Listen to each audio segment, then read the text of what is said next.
Senhor esteja convosco. Ele está no meio de nós. Proclamação do Evangelho de Jesus Cristo segundo São Marcos. Glória a vós, Senhor. Naquele tempo, os mestres da lei que tinham vindo de Jerusalém diziam que Jesus estava possuído por Beelzebu e que pelo príncipe dos demônios ele expulsava os demônios. Então Jesus os chamou e falou-lhes em parábolas. Como é que Satanás pode expulsar a Satanás? Se um reino se divide contra si mesmo, ele não poderá manter-se. Se uma família se divide contra si mesma, ela não poderá manter-se.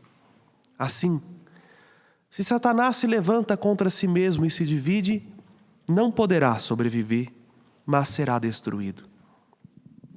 Ninguém pode entrar na casa de um homem forte para roubar seus bens, sem antes o amarrar. Só depois poderá saquear a sua casa. Em verdade vos digo, tudo será perdoado aos homens, tanto os pecados como quaisquer blasfêmias que tiverem dito. Mas quem blasfemar contra o Espírito Santo nunca será perdoado, mas será culpado de um pecado eterno. Jesus falou isso porque diziam, ele está possuído por um espírito mau. Palavra da salvação. Glória a vós, Senhor.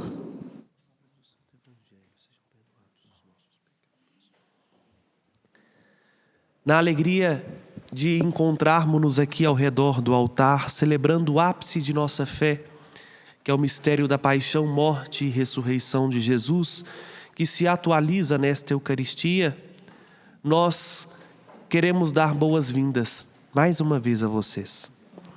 E hoje celebramos um grande santo da Igreja, São Francisco de Sales, que inspirou um outro santo, São João Bosco, que também vamos celebrar este mês de janeiro, ao ponto de que a ordem fundada por João Bosco recebeu o nome de São Francisco de Sales. São salesianos.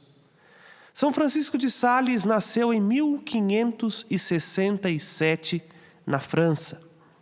Filho de uma família nobre, sua mãe era condessa. Ele, desde muito cedo, foi educado com grandes intelectuais da cidade de Paris. Seu pai queria que ele fosse advogado e dedicasse à carreira do magistrado, tendo influência vamos dizer assim, na organização estrutural, na política. No entanto, São Francisco Sales, aos 11 anos, sentiu um chamado que fez que ele fosse contrário à vontade de seu pai e optasse por um outro estilo de vida. Ele sentiu o chamado ao sacerdócio. Então, logo que sentiu isso, dedicou-se ainda mais à vida de oração que aprendeu de sua mãe. Ingressou no seminário dos jesuítas, onde estudou filosofia, retórica e teologia, e foi ordenado padre aos 24 anos de idade. São Francisco de Sales foi conhecido por sua mansidão. Era um homem extremamente dócil, mas profundamente sábio e comunicativo. Depois, por volta dos seus 36 anos, foi ordenado bispo auxiliar de Genebra e depois de 3 anos se tornou bispo daquela diocese, onde sua fama se espalhou justamente por combater a heresia calvinista. E São Francisco de Sales viveu o seu ministério sem fazer grandes coisas extraordinárias, como às vezes ouvimos dos santos, mas escrevendo e propondo-se uma via de devoção. Isso ficou muito bem claro para nós em 2 grandes obras que ele escreveu. Uma, a Filoteia. Filoteia não é o nome de uma mulher, mas é uma palavra grega, filo, amigo, teia, de Deus. o amigo de Deus, onde ele escreve para quem quiser ser amigo de Deus um itinerário de vida espiritual.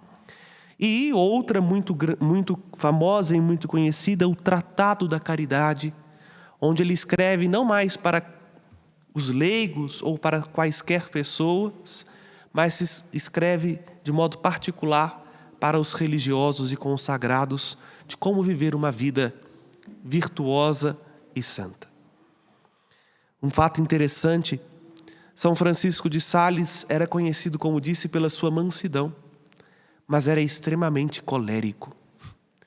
Depois de sua morte, chegou-se a ver no seu escritório, debaixo de sua mesa, estava profundamente arranhado, porque quando chegavam a ele com demandas, com problemas e com dificuldades, a ira de São Francisco de Sales era tão grande que ele arranhava por baixo a mesa. Mas ele se controlava, de modo que por mais que fizessem raiva em Francisco de Sales, manifestou-se a sua mansidão. Por isso São Francisco de Sales brilhou para nós como um modelo de vida santa, como alguém que, se seguirmos os seus passos, imediatamente seguimos os passos de Jesus. São Francisco de Sales, em sua vida, como disse um grande comunicador, tornou-se, além de doutor da igreja, proclamado por Pio IX, patrono dos jornalistas e dos comunicadores. Por isso também aqui hoje quero rezar esta Eucaristia por todos os que se dedicam a informar. No dia de hoje, muitas vezes comprometidos com fins lucrativos, jornais, imprensa, veículos de comunicação estão dedicados mais ao lucro do que à verdade. Mas São Francisco de Sales, que nunca trabalhou com jornal, que nunca mexeu com imprensa, é padroeiro deles justamente porque soube comunicar com muita clareza, simplicidade e transparência a verdade. Rezando por eles, pedimos também nós que nos comprometamos com a verdade que é o Cristo. E é justamente isso que o Evangelho de Marcos hoje nos apresenta. Se eu pudesse dizer um contraste entre a mentira e a verdade. A mentira que os fariseus contavam para si próprios. Eles, ao dizerem que Jesus estava possuído por um demônio, eles não estavam difamando Jesus. Por mais que isso o seja, na verdade, eles estavam mentindo para si próprios. Vejam, é inegável, e até tem um jargão popular hoje, né? Contra fatos não tem argumentos. É inegável que o que Jesus faz não pode ser obra do demônio. Porque como o demônio pode estar dividido contra ele mesmo, e é o questionamento que Jesus faz? Se Jesus expulsa demônios, como é que ele pode estar agindo pela ação do demônio? Mas aqui está, meus irmãos e irmãs, a pior das mentiras. A mentira que a gente conta para nós mesmos. Aquela que nós nos iludimos porque recusamos aceitar a verdade. A verdade sobre as pessoas, a verdade sobre nós mesmos, a verdade sobre o outro.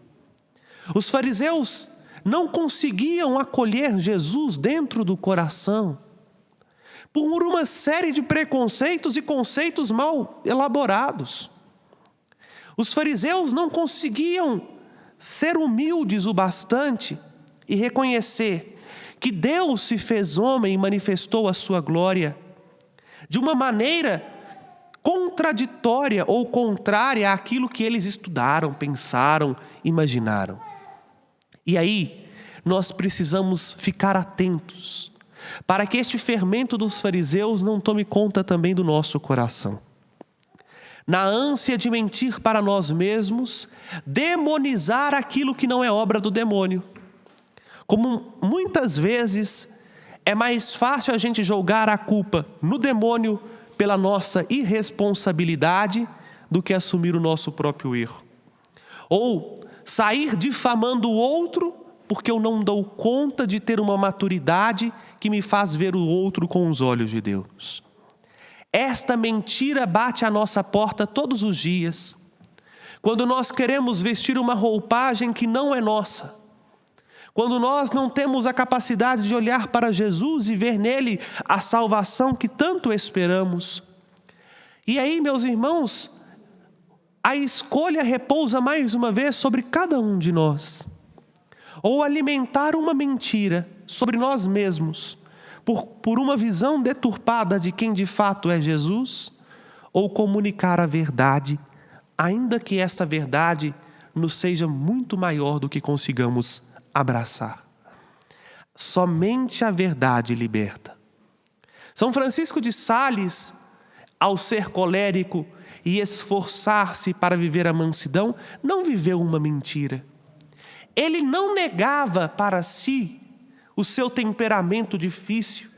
Pelo contrário, porque tinha clareza de que sua cólera era, vamos dizer assim, incontrolável, ele esforçou-se, na verdade, para ser um homem melhor. Aqui entra algo quase que de psicológico, que nós precisamos às vezes levar para as nossas terapias. Porque a maior dificuldade no nosso caminho de santidade, que passa pela nossa humanização, é aceitar justamente os nossos limites. Às vezes nos custa aceitar as sombras que estão dentro de nós. Preferimos jogar a culpa, a bola em qualquer outro lugar, do que de fato olhar com sinceridade e com verdade e dizer, eu sou assim. E dizer eu sou assim não é conformar-se com as nossas sombras. Pelo contrário, é reconhecê-las para saber como iluminá-las. É por isso que Jesus diz algo que para nós pode parecer incompreensível. Todo pecado pode ser perdoado, exceto o pecado contra o Espírito Santo. Qual é o pecado contra o Espírito Santo? É o pecado de recusar a salvação que Jesus nos oferece. Porque não adianta uma pessoa querer nos dar um presente se a gente não quer recebê-lo, não é? Pode fazer o que quiser. Se eu não aceito, o presente nunca vai ser meu. O pecado contra o Espírito Santo consiste em a recusa frontalmente da salvação que Jesus nos oferece. E como que isso se manifesta na prática? Não é falar mal da pessoa, da terceira pessoa da Trindade. É atribuir no fundo do coração uma certeza tão grande de que nós não somos dignos de Jesus. Ou que nós não queremos o Espírito de Jesus, o Espírito Santo, o Espírito da verdade. Porque, meus irmãos e irmãs, aqui está de novo a escolha. Se a gente escolhe a mentira, como vai nos recordar também João em uma de suas cartas, se a gente escolhe a mentira, nós não conseguimos dar espaço no nosso coração para que o Espírito da verdade transforme-nos de dentro para fora. E aí, não é que Deus não possa perdoar. Ele não tem como nos perdoar, porque nós não damos espaço para Ele agir e transformar o nosso coração. Se de fato agimos na verdade, vamos ter que assumir as nossas mentiras, as nossas sombras, mas com uma diferença. O Espírito da verdade transforma todas as coisas. O Espírito Santo, do qual Jesus é pleno, é o mesmo Espírito que recebemos no batismo e quer nos dar a plenitude da vida. São Francisco de Sales nos mostra isso com clareza. Se quisermos alcançar a plenitude da verdade, precisamos viver sob a ação deste Espírito que já nos move e que está em nós. E que possamos e que podemos conhecê-lo se estamos dispostos a viver uma vida genuína de oração e de entrega a Ele. Não tem como a gente ser transparente no mundo que nos ofusca todos os dias, se não for cultivando uma vida interior. Não tem como a gente superar com lacunas que às vezes vêm desde a nossa infância, porque aprendemos a fazer desse jeito, somente com o esforço da nossa parte. É necessário a graça de Deus. E a graça não é imposta. A graça é ofertada gratuitamente, por isso é graça. E nós a acolhemos cultivando uma vida de amizade com Deus, vivendo esta filoteia que São Francisco de Sales aprendeu, testemunhou e ensinou. E assim é para nós modelo de como viver sob o Espírito Santo, acolhendo Jesus e deixando Jesus transformar as nossas sombras em luzes para sermos íntegros. Isto é, uma pessoa íntegra não é uma pessoa que não tenha fraturas, cicatrizes. Uma pessoa íntegra é uma pessoa inteira, inteiro naquilo que ela faz, sem cisões, sem divisões no coração, sem estar com um pé aqui e outro lá. A integridade que nós tanto precisamos, nós vamos conseguir se formos amigos de Deus. Cultivemos uma vida espiritual. Aprendamos com os santos a como superar a nós mesmos, que é o mais difícil, é o inimigo mais difícil de ser vencido. E assim brilharemos como São Francisco de Sales, como testemunhas daquele que nós sabemos que não é um demônio, que não é também um louco, nem muito menos um homem qualquer, que é o Senhor, nosso Salvador, e aquele que nos ama de um modo imensurável, porque não só não se cansa de nos perdoar, mas está disposto a todo momento a fazer com que eu e você sejamos homens e mulheres transformados pelo amor. Louvado seja nosso Senhor Jesus Cristo. Para sempre seja louvado. Com confiança, apresentemos ao Senhor as nossas preces.